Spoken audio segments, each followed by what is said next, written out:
Hello everybody, welcome back to my channel. Welcome if you are new, and welcome back to 31 Days of December. It is the lead up to Christmas this week, and I thought I would kick it off with some scary Elf on the Shelf stories.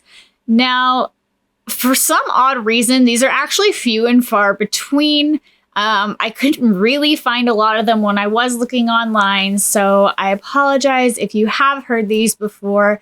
If not, I hope you enjoy them. I've just glanced over them, so this will be a brand new experience for me too. I have never liked Elf on the Shelf. I think it is an absolutely creepy way of getting your kids to actually listen to you. I myself would actually really prefer the Krampus in the corner. I was really sad when I couldn't get on that Kickstarter that happened, but I hope to get one in the future. Not that I have kids to use it for, I just really want the Krampus to sit on a shelf in the corner and be there all year. So today's first story is called Elf on the Shelf, and it's from unsettlingstories.com. Grandma would always warn me that the elf on the shelf was watching to make sure I wasn't bad. Growing up, even when it was nowhere near Christmas, the elf would observe me. The elf would judge me. With my brother and cousins around all the time, it wasn't easy to be good. But I tried. I tried really hard. When I'd make a mistake and be mean to one of them, I felt the elf staring at me. I would remember that moment. I'd picture it waiting until I was in bed, then running and tattling to Santa. No matter how much I screamed and sobbed to it, the elf wouldn't answer. It would just watch and wait for me to do something bad again. It knew me too well. On the 4th of July, I burned Marisa with a sparkler. I didn't do it on purpose. I meant to burn Marisa, but I didn't want to hurt her. I just wanted to see what would happen. Unfortunately, she got hurt pretty bad.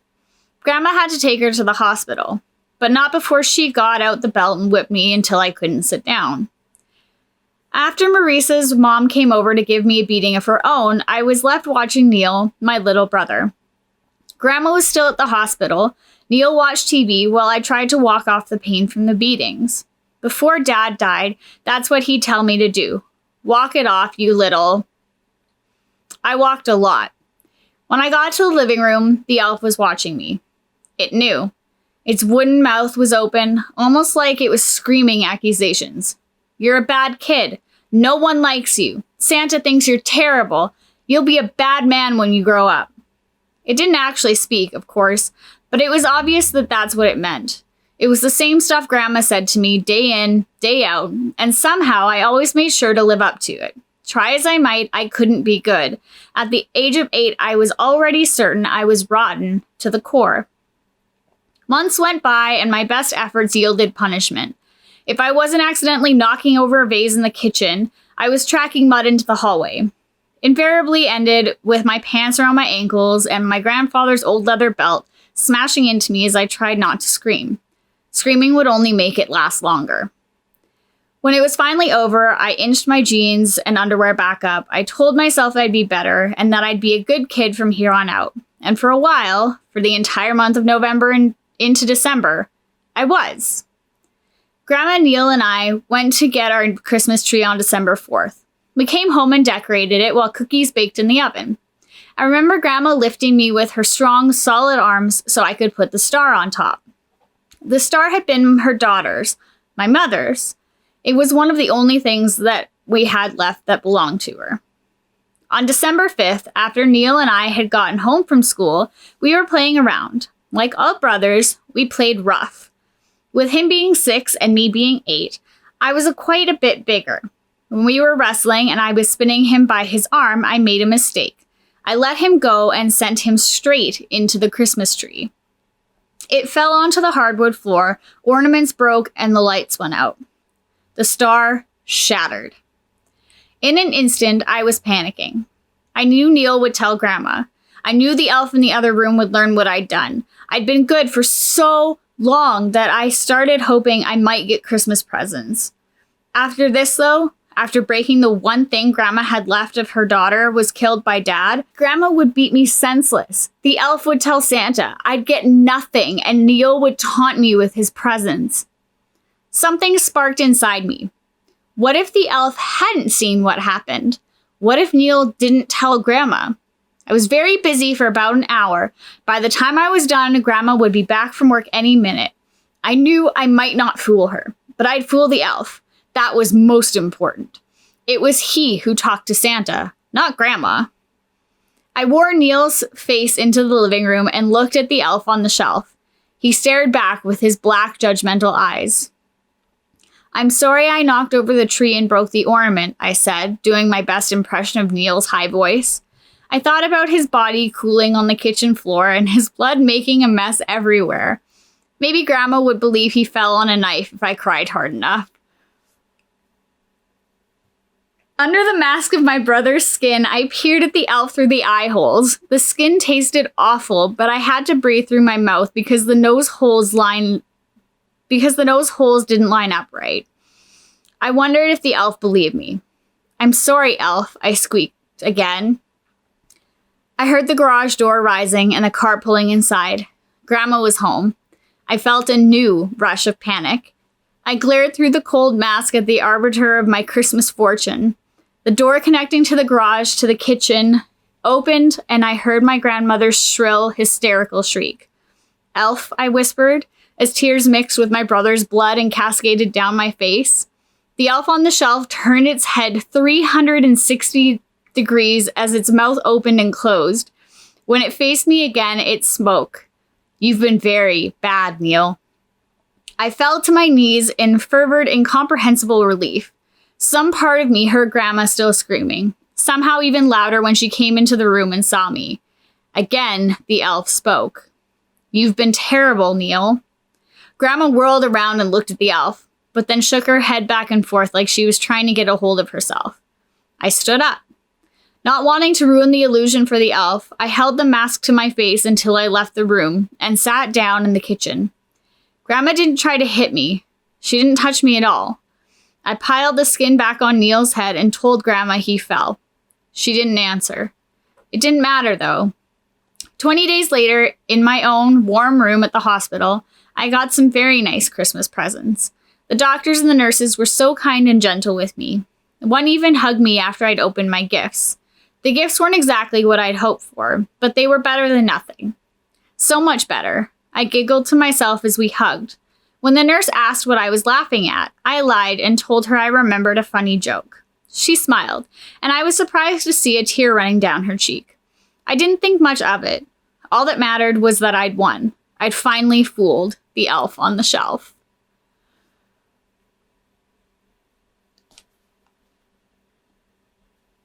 I don't even know what to say after reading that story. Obviously, it's not real, but like, what? What the hell was that? Moving on. I'm not even going to spend any more time on that. The next story was written by MJ Pack, and it's from thoughtcatalog.com. And it's called My Daughter Wants to Know Why Our Elf on the Shelf is Behaving Strangely. We don't have an elf on the shelf. Mommy, Jingles is gone. What day is it? I could have sworn it was my day off. That can't be right because Ava's at the edge of my bed shaking my shoulder, and this little brat knows how badly I need my sleep on my days off. Still dark out. This better be good. What, Ava? I groaned, rolling away from her grabby little hands. Jingles is gone, she repeats in that insufferable tone only 6-year-olds can pull off. Who is Jingles? Who's Jingles? I ask my pillow, editing for language. Our elf, Ava stamps her foot. When I don't turn back to her, she scurries over to the other side of the bed so she can thrust her face in front of mine. He told me he said he'd have a special present for me today, but now I can't find him anywhere. Okay, let's get one thing straight here. I don't do that elf on the shelf stuff. It's a waste of time. It basically bribes your kids into behaving for a month, and it's just a glorified way for Facebook parents to take ridiculous photos and share for God knows what reason. Do you have any idea how many pictures I've seen on my timeline where a full-grown adult, someone I smoked with in college, has dropped Hershey Kisses into a toilet and posed with that idiotic elf over the bowl? Too many times. So you understand my confusion. Where did you get an elf, Ava? I asked, groping for my phone on the nightstand. 4:02 a.m. I'm on the brink of a very serious timeout. He came through my window last night. She sticks her lower lip out in a pout that sort of makes me want to slap it off her face this early. I wouldn't do that, of course. I'd never hit my kid. But if you have kids and you act like you've never thought about it, you're a dirty liar. Why was your window open? Sitting up, rubbing the sleep out of my eyes. Yes, a timeout is on the horizon for sure. The heating bill is going to be through the roof. Because he was tapping, Ava insists. I had to let him in. It's cold outside. Now I'm going to have to install those stupid childproof window lock things. You're not supposed to be opening your window, Ava, or telling lies. It's not a lie. I couldn't leave Jingles outside. My daughter's wide brown eyes are filling with tears now. Great. Meltdown mode. He was tapping and he was cold and he said he'd give me a present and now he's gone. I press my hands to my face.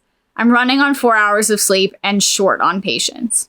We don't have an elf, Ava, and Mommy needs her rest. Please go back to bed. Her lip is quivering now. What if, she says tearfully, something happened to Jingles? Something bad. Wonderful. I'm gonna have to go buy an elf now. I draw the line at the Hershey Kiss poops, though. Maybe he's just taking a vacation. I have to slow this train wreck before it gets out of control. I get out of bed and stretch. Time to lie to my kid, just like the rest of those losers on Facebook. Where did Jingles say he would meet you? At the Christmas tree, she sniffles. All right, come on, let's go check. If I can stall for time, maybe I can go get one this afternoon and put a stop to the tantrum. I know Ava, she's not going to let this go. Kid's got an insane imagination and is as stubborn as I am. I take her by the hand and she leads me scampering to the living room. I'm going through all the different scenarios I can make up for why her new friend won't be there when I see it. The little body nestled in the branches of our Christmas tree, illuminated by twinkling lights. One leg is crossed over the other in a very relaxed pose, almost as if he's kicking back. His outfit is white, not red like the ones I've seen on Facebook, and his face is awful. He's sitting next to a Monster High doll, a blank-eyed goth Barbie that I recognize as Sarah Screams, the doll that Ava put at the top of her Christmas list. I was going to buy it for her, but instead it posed in our tree next to this repulsive little thing. Just before Ava snatches the Sarah Screams doll, I notice that the elf, Jingles, has his hand up Sarah's skirt. Sarah Screams, Ava squeals, hugging the doll tight to her chest. What? I feel like the thing is staring at me. I don't really want to touch it. It seems like if I touch it, my skin might burn. But I move to take it out of the tree, and my daughter shrieks, "Mommy, no!" I jump, almost like the words came from Jingles instead of Ava. What? I demand. It feels like the air has been sucked out of the room. If you touch an elf, they lose their magic, she insists. Where has she been learning this? More importantly, where did Jingles come from? And the doll? Ava, I say, keeping one eye on the elf, where did you get these things? She looks at me over the top of her new toy. I told you. Jingles brought it. He came in through the window. Did you take it from a store? I look around for discarded toy packaging and don't see any. Did someone give it to you? Be honest with me. Mommy, Ava whines. She seems frustrated. Jingles gave it to me. I keep telling you and telling you. You're telling lies again, I say. My daughter looks on the verge of tears, clutching Sarah Screams tight. I'm not, Mommy. I can't tell lies because if I do, Santa won't bring me presents and Jingles might leave. I consider taking the doll from her. but this will surely cause a tantrum. Besides, can I really believe that my 6-year-old daughter shoplifted without me finding out? But what's the alternative? That the elf came through her window like she said? From his pose in the tree, Jingles smirks at me. Okay. I usher Ava away from the Christmas tree. Take Sarah screams and go back to bed. I need to get some sleep, and so does Jingles. She skips off to her bedroom, happy as a clam. When I'm sure she's in bed, hearing the door click shut behind her, I pick Jingles up by the hat with the very tips of my fingers, holding it far away from me like something that stinks. I carry the elf to the garage and dump him in the trash can. Jingles is going on a leave of absence. If Ava wants an elf on the shelf, fine, but not this one. I'll get one from Target, but mostly I'm just hoping she'll forget the whole thing. At least there's only 2 more days until Christmas. I'm cleaning up the dinner table when Ava stomps into the dining room. Her new favorite toy is tucked under one arm, and she's scowling at me. Mommy, where's Jingles? Damn. Is he not in the tree? Stalling for time as I scoop uneaten macaroni and cheese down the garbage disposal. No, where is he? I'm rinsing the plates and feeling oddly guilty as my daughter waits for an answer. He disappeared this morning, I offer in a voice that's so cheerful it kind of makes me sick. Maybe he's off someplace else again, getting you another present. The Target shopping list is growing steadily. No, you're telling lies, Mommy. Why am I letting my kid make me feel like this? I'm the parent here, not her. I turn away from the sink and face Ava. Honey, Jingles isn't our elf, okay? I don't know where he came from, but he doesn't belong here. I bet Santa will send another elf really soon. There's still a few days before Christmas. That's enough time for the North Pole to find someone new. I don't like the way Ava's looking at me. Jingles isn't going to be very happy, she says mysteriously and leaves. Screw Jingles. Mommy needs a glass of Chardonnay.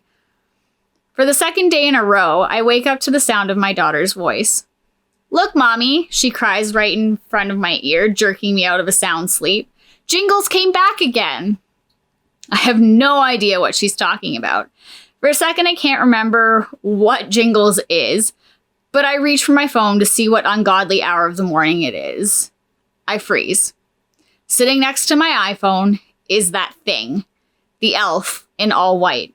The screen of my phone is utterly destroyed and a shattered mess, and Jingles is holding a hammer while smirking. Ava is in her room crying. I gave her bottom a good whack after finding out that she'd broken my phone to get back at me for throwing Jingles away. She insists that it wasn't her, but if that little thing is stealing, because that's what this has to be, she has to have had stolen the elf and the doll when I got rid of her new friend. She broke my phone. I should have seen this coming, I guess. She's been whining about how all the other kids in the class have an elf on the shelf, and I've ignored it. After her dad left, she started acting out, but it was always in little ways, not eating her dinner or trying to sneak into my bed at night. Sarah Screams is on the high shelf in the hall closet, and Jingles is in the dumpster behind Target. I did the rest of my Christmas shopping, but I went fairly light on presents, and like hell, I was getting another elf. I'm drinking wine and distracting myself with Christmas movies. I'm trying to figure out how I'm going to afford another phone. The holiday has my savings pretty much wiped. Maybe after Christmas I can get a burner or something to hold me over until I'm eligible for an upgrade. Damn elf on the shelf. For a moment, I think I hear tapping on the window, but it's probably just the wine. Or the wind. Right? It's Christmas Eve now. Things around the house have been tense. Ava isn't talking to me much, but I gave her back her doll, so that brightened her up a little. We're setting up the milk and cookies for Santa. I'm arranging them near the tree when Ava asks quietly, "Can I get the carrots for Rudolph?" I glance at her and my heart aches. Poor kid. She looks so pathetic. It's her first Christmas without her dad, so I guess I've been really hard on her. It's just that times are tough, and I guess I just don't know how to handle myself. The holidays are stressful for everyone. And that damn elf. Yeah, sweetheart, I tell her, trying to use a nicer tone than I have the past few days. Rudolph's gonna need carrots to make his nose glow so bright. This makes her giggle a little, and I feel better. She takes a little longer than I expect her to. But before I can I go in to check on her, she runs back into the living room with the carrots. When it's all done, there's a plate of cookies. I'll need to take a bite out of each one. A cold glass of milk. I'll have to drink that too. And a small bowl of baby carrots. Good luck on me imitating reindeer teeth marks. I put Ava to bed and go to the garage to get the presents out of my trunk where they've been hiding. While I'm stacking the wrapped gifts in my arms, something behind me skitters across the floor of the garage. I nearly drop them and freeze in place. Mice. I've been putting out rat poison for them, but it sounds like they're back. I take the presents inside and arrange them neatly under the tree. I take the requisite bite of each cookie and finish one completely. Screw it. It's Christmas. A nibble from the carrot, and man, my mouth is dry. I drain the glass of milk in a few quick swallows. Tastes funny, like maybe it's about to turn, but I'm so thirsty. So I go to the fridge and pour a few more glasses. When I go back to the living room, I give the place a once-over to make sure it looks like Santa has been here. That's when I spot the note under the cookie plate. I'd somehow missed it before. Ava must have left a message for Santa. What a sweetheart. I pull out the note, and before I can read it, I see Jingles perched in the Christmas tree smirking at me. What the heck? His white outfit is just as pristine as the first time I saw him, but he should be soaked in garbage juice by now.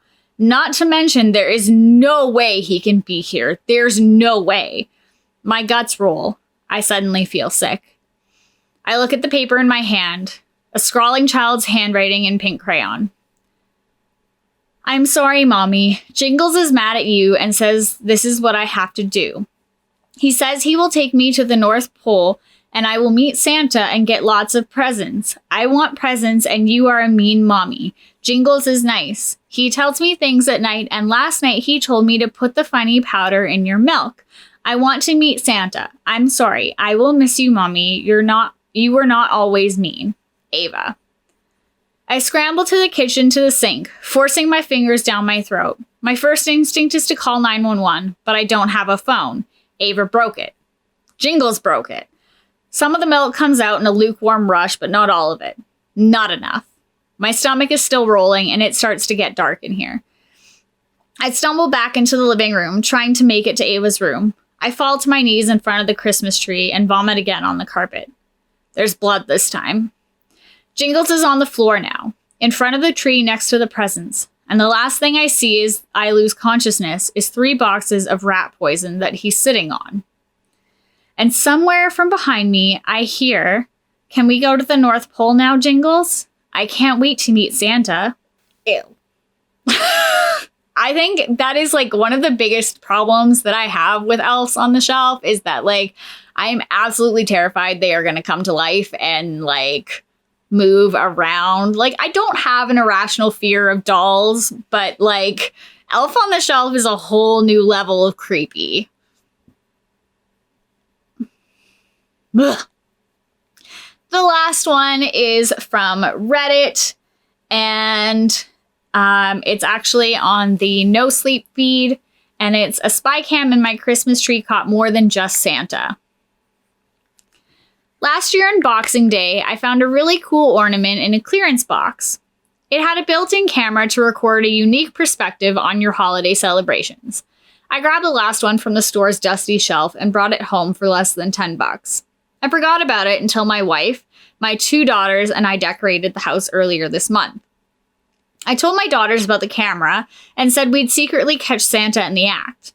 I had an old costume in the attic, and I intended to deliver some gifts in full view of the camera on Christmas night. My girls were overjoyed and went back and forth trying to find the best place to put the ornament on the tree. They had no idea Daddy repositioned it later so it would actually catch the living room at a good angle.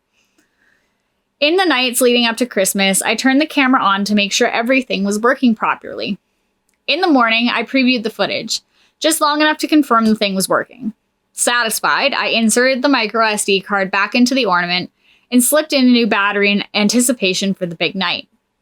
Daddy didn't want to disappoint his girls with a failed recording. We enjoyed Christmas Eve as a family, playing board games, eating way more junk food than there was room for in our stomachs. Like we do every year, we let our daughters open one gift from Mommy and Daddy before going to bed. The girls, still riding their sugar high, could be heard giggling in their bedrooms from all the way up the stairs. From time to time, my wife and I could hear one of them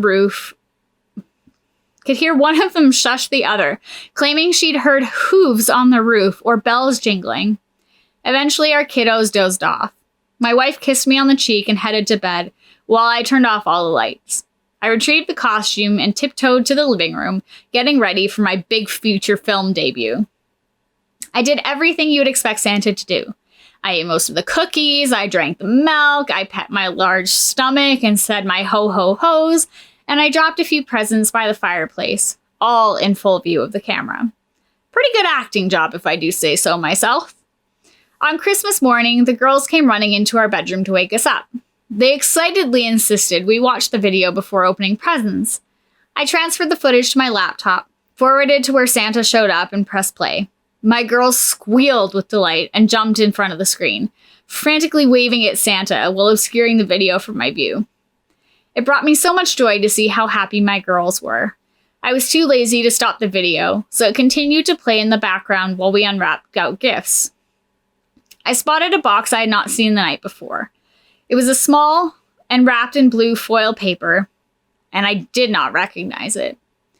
My name was on it, but my wife seemed just as surprised as I was to see it there. Noticing confusion, my youngest daughter spoke. "Daddy, that's gotta be from Mr. Elf," she said, her voice cheerful and bright. I was ready to dismiss her elf comment as just another weird thing that kids say, but my wife wasn't so quick to ignore it. "Honey, what elf?" she asked. My daughter pointed to the laptop. By then the video had ended, and all that was left on the screen was a preview of the first frame. The one that came with Santa. Panic struck me like a bird in a jet propeller. I know my wife didn't dress up as an elf. I scanned the video, clicking forward and back until I saw what my daughter had seen. There was someone in the living room. He walked into the corner after I turned the lights off. He stood there watching me parading around as Santa. It was as though the camera failed to record a single sound. The strange, tall man in an elf costume stood perfectly still for over an hour, watching the camera from a distance. After a while, he walked over to the plate of cookies and bit the head off a gingerbread man. I glanced at the plate and saw his teeth marks on the decapitated cookie. The man then quietly approached the Christmas tree. I thought the audio wasn't working, but as he reached the tree, I began hearing his slow and steady breaths. He reached towards the ornament, and the video stopped. In a terrified frenzy, I grabbed the blue box he'd left behind. I ripped the bow off it and tossed the frilly thing away. I frantically removed the wrapping paper, opened the box, and looked inside. There, on a bed of bubble wrap, was the battery I'd put in the camera the night before. My wife took the ornament and opened the back. The battery was missing. I don't know what scares me more, what the camera caught or what the elf might have done after he turned off the camera.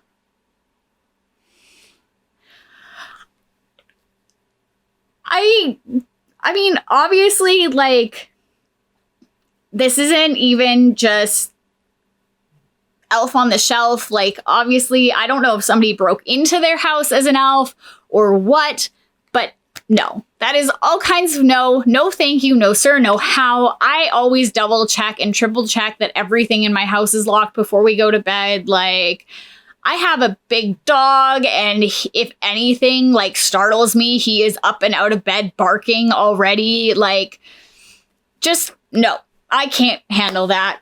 So on that note, I hope you guys enjoyed these creepy stories about Elf on the Shelves during Christmas season.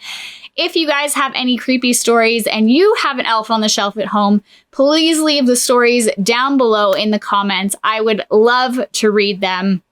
If you haven't already, subscribe to my channel, turn on the notifications, as I am uploading every single day until the 31st of December, and then coming back again in the new year.